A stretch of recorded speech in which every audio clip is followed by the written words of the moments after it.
An-Naba. Sourate 78. 40 versets. Au nom de Dieu, le clément, le miséricordieux. À propos de quoi s'interroge-t-il? À propos de la grande nouvelle. Qui ne cesse de les diviser. Qu'ils patientent. Ils en seront bientôt informés.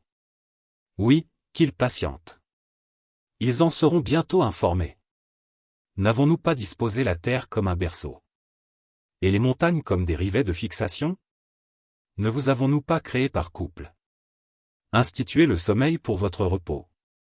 Étendu la nuit sur vous comme un manteau. Et réservé le jour à la recherche de votre subsistance? N'avons-nous pas élevé au-dessus de vous sept cieux inébranlables, dans lesquels nous avons placé un flambeau éblouissant? Et des nuages accumulés ne faisons-nous pas descendre une pluie abondante, par laquelle nous faisons pousser des grains, des plantes et des jardins luxuriants? En vérité, le jour du règlement des comptes est inéluctable.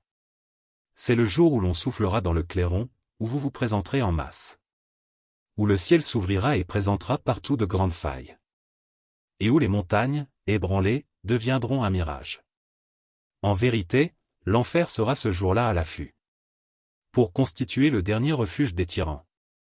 Qui y demeureront des siècles durant. Sans jamais y goûter ni fraîcheur ni boisson agréable.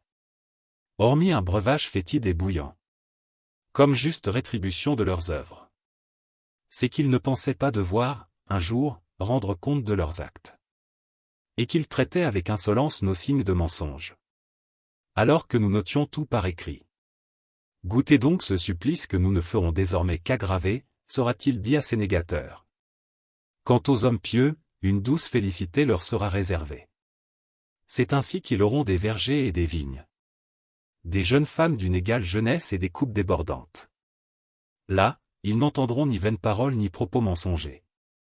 Et ce sera là une récompense bien méritée et un don généreux de ton Seigneur, le Maître des cieux, de la terre et des espaces interstellaires, le miséricordieux auquel nul ne pourra adresser la parole. Ce sera le jour où l'Esprit et les anges se présenteront silencieux et en rang, et où seul prendra la parole celui que le miséricordieux aura autorisé à tenir des propos pertinents. Car ce jour-là sera le jour de la vérité. Et quiconque l'aura voulu trouvera refuge auprès de son Seigneur.